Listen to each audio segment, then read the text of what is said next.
Welcome to New York. We are three dating experts on a rooftop. What's Here up? with me, we have Cora and Max. I'm Steve. Max, we have Cora in from Seattle today. So tell us about how you got connected. Sure. So Cora is a friend of mine. We met through my good friend Cody. Cora's been hot on the dating scene for a bit now. Used to work at Talkify, but now she runs her own coaching consulting service, helping men and women of Seattle figure out their dating lives. So take it away, Cora. What do you do? So I actually work exclusively with hetero men. We did the video. No, it's okay. And that's for a few reasons, but essentially I work with clients one-on-one and help them identify and change behaviors that fuck up their love lives. Yes. And what So are that some of those could be- behaviors? That can be a whole host of things.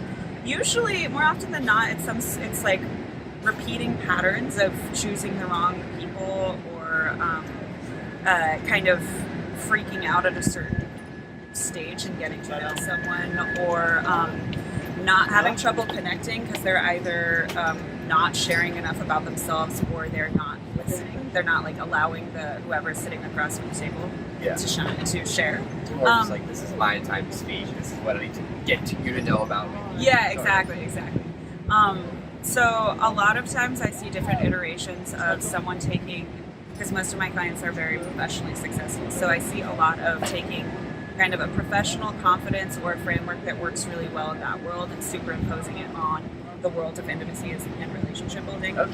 When it's really a different skill set. There's like tangentially related. There are connections. There are certain things from one field that can help you in another, but ultimately you're not there to on a first date to have some sort of transactional information exchange. Building a connection with someone, it's not about deliverables, it's not about efficiencies, it's about like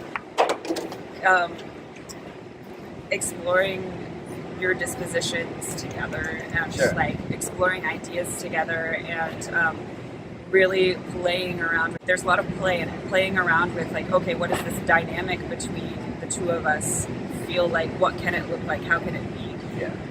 And you get to know someone over time. So I think that a lot of people show up on first dates and they treat it like a job interview. Yeah, I think the elephant in play is so important. Like, you see your dogs and your pets playing with the other animals. Yeah. They're playing. That's how they get to know each other. Exactly. Not the sort of like rote informational transactional Exactly. phase where it's really about you two enjoying your company, doing an activity together. Exactly. And maybe like just a lot of what you do help people sort of like understand that mindset and that frame. Right, exactly. It's really a lot of it is learning to play with people and also learning to hold tension, because I really see that as one of the primary distinctions between like a professional relationship or a friendship relationship and a romantic relationship, is that in one or in these over here platonic relationships, you don't want any tension, you want to diffuse tension, but to have a flirtation, you have to be able to hold tension and allow tension and play with the tension too. Sure. So Do you think that should always happen in dates. Like, I know that there are a lot of people in New York who are not big on having any kind of like emotional escalation in the very beginning, because they first want to know, like, before I commit myself to feeling bad if you don't like me back, I want to know whether I'd ever like you in the first place. Mm-hmm. You know, like if you're planning on leaving the country in a week, then I don't want to escalate emotionally, because then I'm just setting myself up for pain and misery. Totally. So, like, do you have a recommendation for how people should approach? You know, like if you, let's say some people like that, like regimented, like we're dating here for coffee, tomorrow is like another person for coffee, the next day is two people for a wine date separately, back to back, because they want to know, like, are we logistically compatible? They're filtering before we have to get do the emotional stuff. Yeah, definitely. I think there's something to that, and I think really dating is a dance between emotion and logic. Like it's not fun if you don't allow yourself to experience the excitement, to like feel what you're feeling, but you also, I think of it as like two levers. There's the like emotion and there's the logic, and I think what happens a lot is that you get to know someone, you get really excited about them, and so your emotion skyrockets, and that takes the lead, instead of like you have to rein it in and like keep it in perspective. Oh, I don't know this person that well yet. Like, I'm gonna ration out my investment in them proportionally to the investment that's coming from them, not proportional to the the excitement I'm feeling. And I think you can still allow yourself to feel that excitement, but keep it in perspective. How do you decide how to do that? It's really a lot of mindfulness and like developing this skill or this muscle of recognizing the difference and like when one is taking the lead over the other.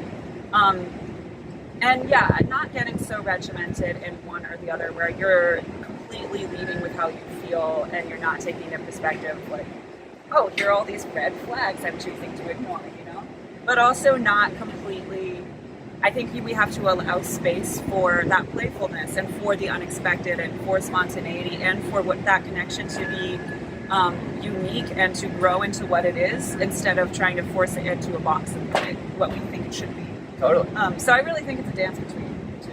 And I guess like connection doesn't always have to be romantic. Like I've been on plenty of dates where within about 5 minutes we quickly ascertain, oh God, we're not either physically compatible, or emotionally compatible, or intellectually compatible. Totally. But there's a lot of really cool things that we still are compatible on. So it's like, I don't want to ever date you. I don't even necessarily want to be friends with you. But I'm going to enjoy this next hour. But you know, you're just really good at focused doing productive work. And like our first date was like, we each wanted to work on our own podcast, but like separately. And we just did that really well. And we noticed at the same time, like, oh, but there's not really anything for us here other than being like collaborators on projects. And so that worked out perfectly well. It just didn't turn out to be a romantic date. Exactly, and I think that's a good example of like allowing for an element of surprise. Sometimes the surprise is that, oh, this is a totally different relationship or dynamic that I went into this date thinking that it would be. But that's okay, and that's only a failure if you see it if you see a zero-sum outcome from a date. If you have that binary perspective on dating, which I think is not helpful at all for it. I think a lot of people do ever really about changing your frame about what you come in expecting. And if you come out expecting nothing and anything substantial comes out of it, then that's a win. And it's a lot about managing those expectations, seeing how things go, playing around with it, and keeping the play in it. What if you, though, like, I've talked to a lot of women who are, like, in their early to mid-30s, and they're just like, I'm tired of wasting time. I want to have kids. I have precious little time left to make that decision. When I'm on a date, I want it to be serious. I want it to be someone who, like, if they're a fuck yes about me, we know it instantly. We know how to suss out compatibility quickly, and we just start escalating. So for them, like, they want romantic first dates. They want to know that someone is already so committed to the idea of commitment that they're going to go, you know, full steam ahead from minute one. But I feel like that's such a different desire. It's a different desire, exactly. What is oftentimes like modern dating in cities where there's not as much intended commitment. There's a lot more of like, I'm not committing to you unless and until you fit in with my life, because my life consists of all of my other commitments I've already made. I think it's definitely different types of priorities and lifestyles, and I don't see one as more valid than another. It's just, like you said, it's a different set of desires. So I'm all about just communicating your desires up front, and that doesn't always have to be verbally. It can be through your actions or through kind of like your own behavior too. What about through your app? Or through your app. Is it an app choice? Is it in like the way you design your... Have you ever given people like profile design recommendations? So like, how would you differentiate someone who's like, I want a committed relationship, I want it to start now, versus someone who's like, I'm new, I don't know what the hell's going on, I just want to have cool experiences with people? I think that you can be upfront about that. I also too this is tricky, but I just find it, what you don't want to do is you don't want to set the idea that you're looking to just fill a relationship-sized hole in your life with one person. Like, that's a very unappealing proposition from the other person's perspective. So I think the reframe is that if you're looking for a serious relationship, you're not looking for a serious relationship, you're looking for a person that you want to be. So there's a difference. It's not a... There's a difference from how you present that in terms of how the other person perceives it, because it's all about, okay, does the other person feel special? Do they feel that like they just passed the initial criteria and they could have been anywhere? Like, no one wants to feel that way, you know? Like, so I think just framing it, like being upfront about what you want, but framing it in a way of like, this is individual specific. Like, I'm looking for an individual that I vibe with so much that I want to be in a serious relationship with him. I would love it if that happened versus like must get married in the next 6 months. But some people, they're literally like, they'll pick a coffee shop and they will just sit down there and like every day it's like date after date. And a lot of times there's people do find the person, and is it just that like eventually they happen upon the one other person who's like, yeah, I was also sitting down betting 30, 40 people over coffee, and it just so happened that we finally hit. Like, is that... Honestly, I've always recommended against that because I like the idea of not burning yourself out in the process. Like, if you enjoy the process of dating, then you kind of like pull in more people. Absolutely, and you are more attractive too. Exactly.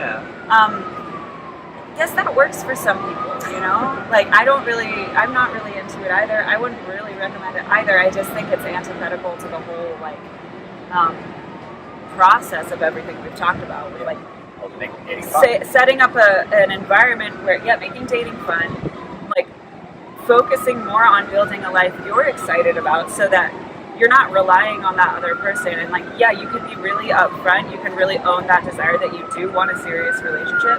But there's a difference between wanting one and needing one. So I'm sure that has worked for some people. And, like, I'm all for trying out different things. I don't really believe in dating rules. And I believe in, like, making dating work for you. So, like, if that sounds appealing to someone, if they're like, this is a numbers game, let's fucking go, have at it. And if you see what you learn. And if you want someone to help, if you want to help someone make dating work for them, where can people find you, Cora Boyd? Oh, full name. Yes, so I am Cora Boyd. You can follow me on Instagram at @Cora_Boyd, CORABOYD, and my website is coraboydcoaching.com. That's amazing. So you're from Seattle? I'm in Seattle. I work with clients virtually all over the place and in person in Seattle. And then we also have Max from Matchup Dating Coaching here in New York. I'm from New York.